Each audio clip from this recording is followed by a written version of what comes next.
Hi guys, welcome back to the workshop, and from my thumbnail you can see that yet again it's a helicopter video. We seem to be going more down the helicopter route just now than anything else from a content point of view. That's simply because that's where your desire's gone. Well, yeah, for helicopters anyway. And I'm enjoying flying helicopters. We are still doing woodwork, as we would call it.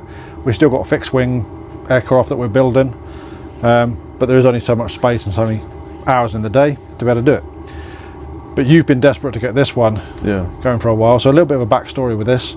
Raptor 90, a lot of upgrades to it, and this was gifted to us when somebody saw how well you were flying.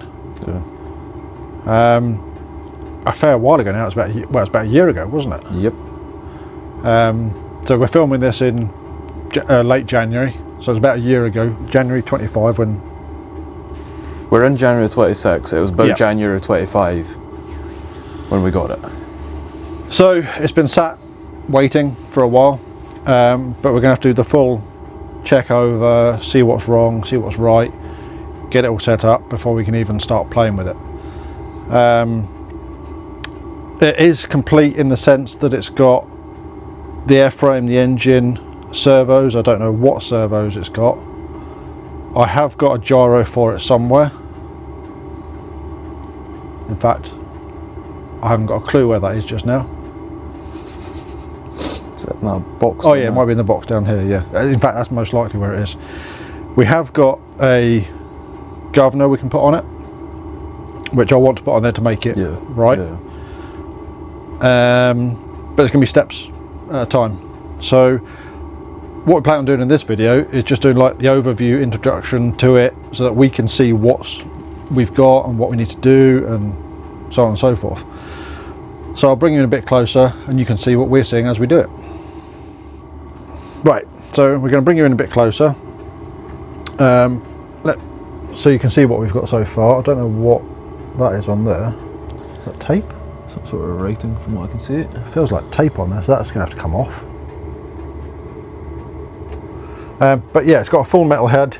Lots of, I'm guessing it's a quick UK head. There's all sorts of tape and bits on it. I'm guessing these were to mark which blade was which. The blades we got afterwards, they're going to need a good clean up, but they're certainly more than serviceable. Curtis muscle pipe, good exhausts. It has got an OS 91. Do you just want to spin it around?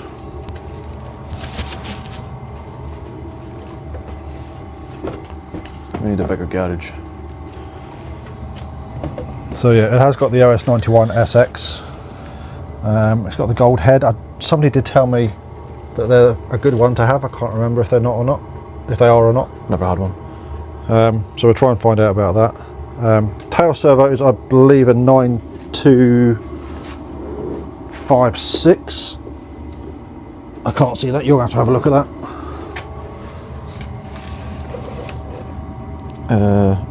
9256. Yeah, a 9256. So that's going to work with the 611 gyro that I've got somewhere. Yeah.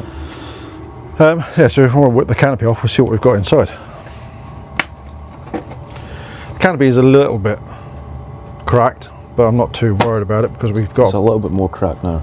We need to be careful, Ewan. Well, there's nothing I can really do about it because it's already cracked.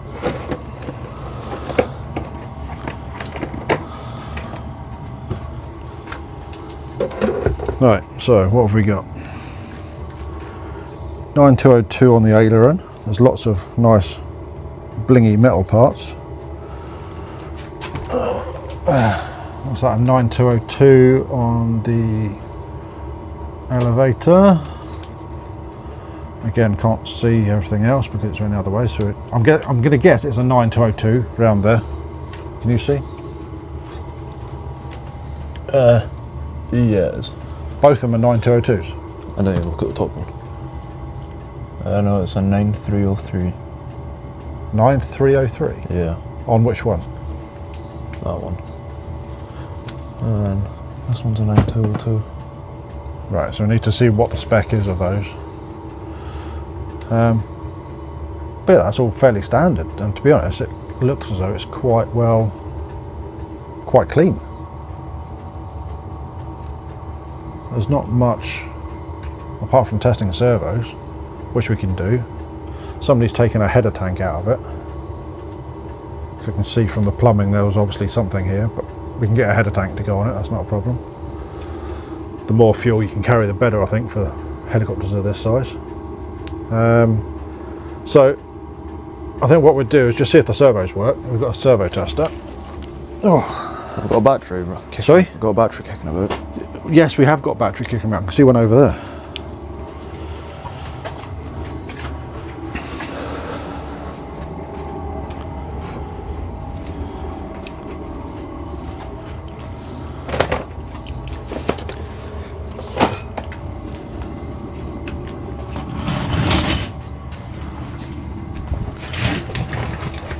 Let's go this one first. So what's that? Throttle? Pitch, I believe. This one, whatever that is. That's pitch, yeah. Yeah.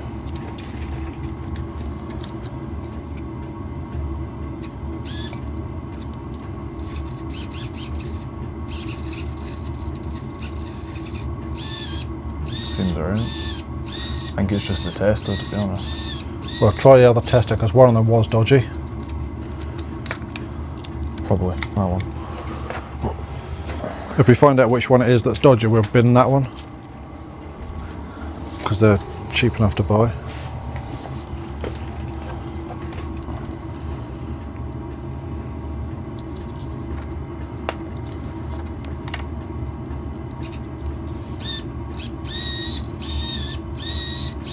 It's quite slow. That battery could be flat. Yeah. Right, so it works anyway. So next servo. When you're doing the throttle, just be aware the carb could be gummed up. Yeah. Which one's the throttle? The throttle's going to be that one. Not that one. That's the throttle. Yeah, okay.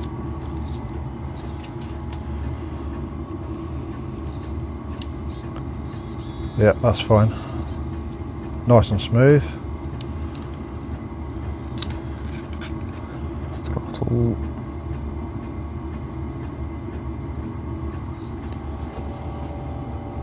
It's a good thing that's not connected. What's not connected? The throttle push on, but The push rod's not connected, Jimmy. yeah, it's here. Well, I can't see it, so. It's here. Right, okay. Is the carb free to move? It's got Right, okay, don't force it. Right, what servos else do we need? That one, I believe. Did we do that one? No.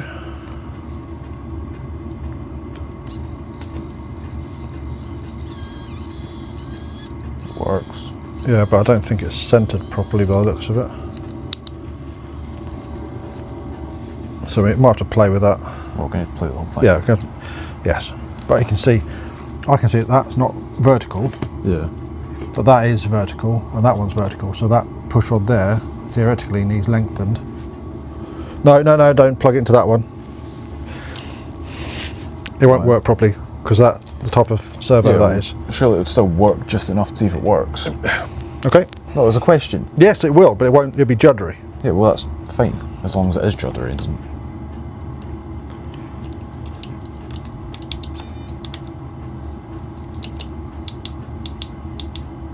It moved. I'll go with that. Right. So everything there appears to be not too bad. Is there anything you spied? See, I think that's tape they put around there because it's blue there and it's white here, which could be just to mark which blade's which. So we can take that off, as it looks absolute crap. Yeah. What usually goes in here? It's obviously something for a twin servo. No, it's not a twin servo. Can you just take that off my thumb and put it in the bin? It'll be for the rudder servo Right, okay, with a push rod through here, but because the servo's mounted back here for the tail.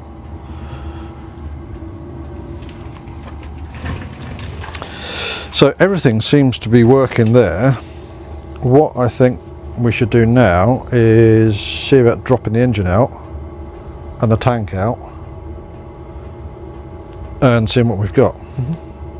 Because obviously the tank, we need to check to make sure it's not punctured or got crap in it. I mean, it looks pretty clean from here, and even the fuel tubing looks fairly new, all things considered.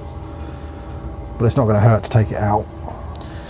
I mean, could be worth dropping the engine, but is it worth dropping the tank?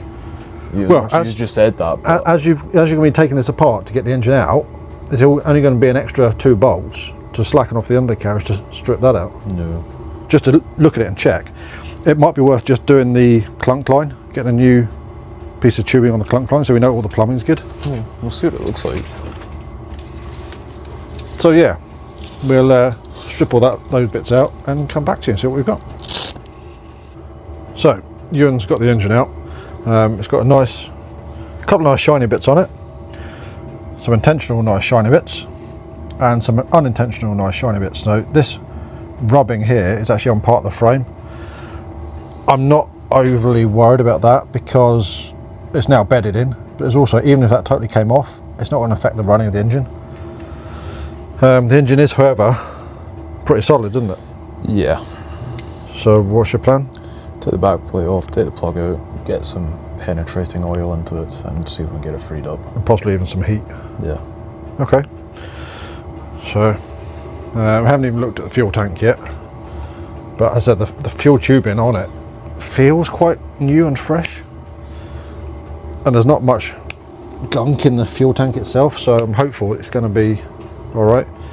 But we'll still go through it, won't we, and put new tubing in, etc, etc. Let's just put that back plate off and see what we see.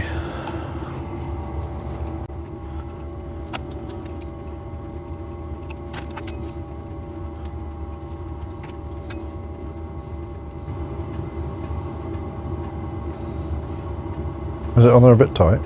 A little bit. Right, we'll come back to you once we got it off.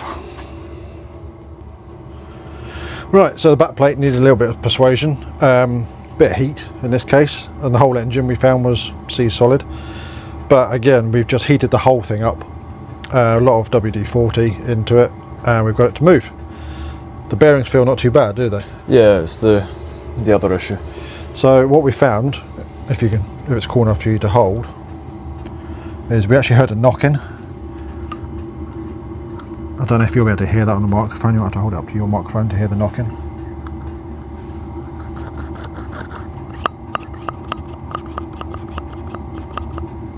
So hopefully you can hear that, but in there, just move it a little bit. I don't know if you'll be able to see it, but the big end is knocking, so there's play on that big end. So we're going to need to order up a conrod. As much as I suspect that engine will run like that, it's not worth risking it because it could go bang at any point. We don't know how much running this engine's had. As I said, it feels alright, bearings feel alright and everything, but if it's had that much wear on the conrod, it's probably been run quite lean, at a guess. Yep. So we order up a new conrod, but in the meantime the next thing we can do is get the tank out, which should be fairly simple. Just taking that bolt out, and you might get enough movement on the frame to get it out. So again, once Ewan's got that out, we'll come back to you. So the tank came out quite easily. Just had to take a couple of the frame screws out just to let it ease and split a little bit. Taking the one bolt out of the undercarriage, didn't we? Yeah. So that's all out. One bolt out of the undercarriage and then one bolt out of the stiffening plate, yeah. Yeah. And then it came apart. We have to take these ones out as well. Yeah. Wherever they are. That one and one there, I think. No, it's just that one and that one. That one to give it that movement, and then that one to give it just a little bit more. Okay. So tank's out. It was manky as hell, but the tank itself is in good condition. So what we're going to do next with it? Change all the plumbing and put it back in. Yep. So yeah, as Ewan says, he's going to change all the pipe work, put it back in, and then it's going to be waiting for the conrod to come so we can get the engine apart. But I suspect this video has gone on long enough just now. Yeah. Convenient point for us to stop, and we'll come back to you once a conrod arrives. So if you're liking this sort of content, give us a thumbs up. If you're not already, consider subscribing. We do put out some crap sometimes.